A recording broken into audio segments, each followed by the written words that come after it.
I am very sorry to tell you this, but if you're just focusing on having a mindset of permanent beta, that's not the only thing that will make you successful in your entrepreneurial career. And the reason is this one. Hello my friends, my name is Enrique Escobar, and today I'm going to talk to you about something that we didn't mention on my last two videos. And these are the skills we need to completely build and transform our entrepreneurial career.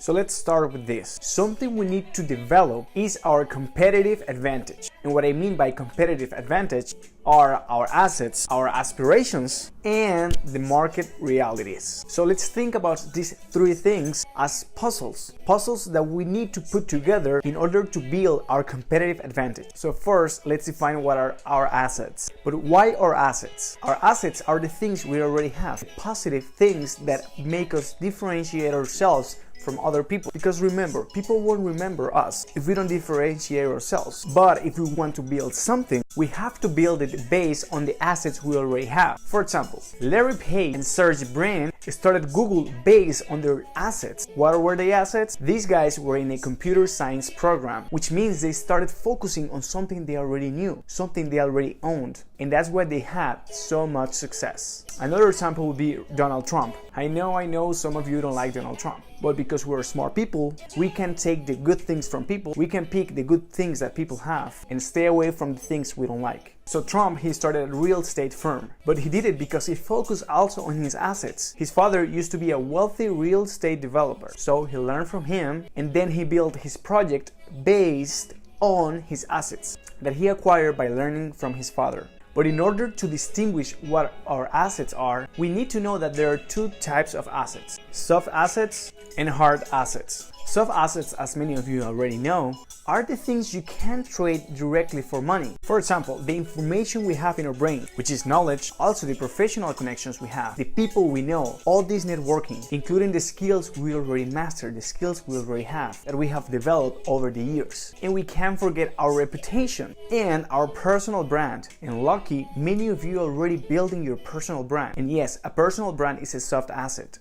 On the other hand, we have hard assets, and these are the assets we can list on a balance sheet, which is the money we have in our bank accounts, our car, our savings, our house, our laptop, things that can be traded for money.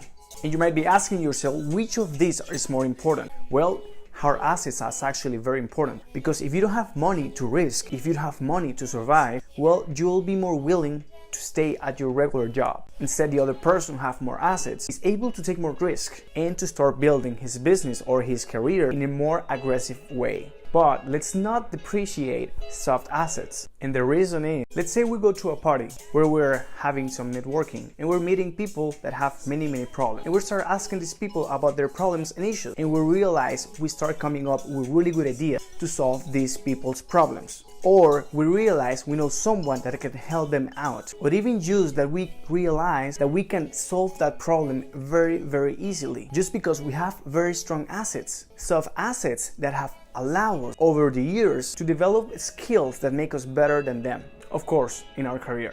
But we also have to consider this, and that all these things are way much better when we combine them together, when we create a synergy and we're able to utilize our skills, our connections, and the experiences we have. And for this explanation, I'm gonna give my own example. Let's say my soft assets are these ones. Discipline, because I used to train karate for more than 10 years and I'm a black belt. Also, languages, because I speak 3 languages. And third, cultural experiences, because I have lived in 3 different countries: Venezuela, Belgium, and the United States. So let's put everything in context. We're trying to evaluate what's my competitive advantage against other people. So first, other people might have a lot of discipline. A lot of people might be black belt in karate too, or in any other martial art. Second, other people might speak more languages than me. They might speak 5 languages or 6 languages. And third, there's also some people who have lived in many more countries. They have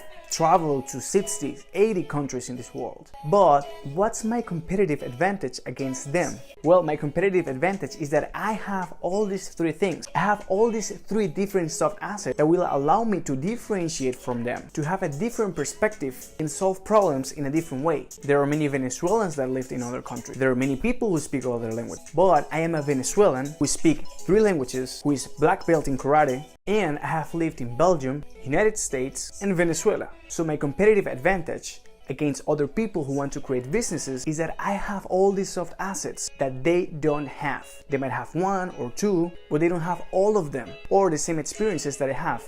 Well, so now it's time for you to evaluate what are your soft assets. All these small things that are intangible and you can't trade with money, but that can differentiate yourself from other people. So this is gonna be all for today. And yes, I know I was gonna talk about aspirations and values and also market realities, but I promise I'm gonna talk about them on my next videos. So as you know, pay attention to my next videos and do not miss out.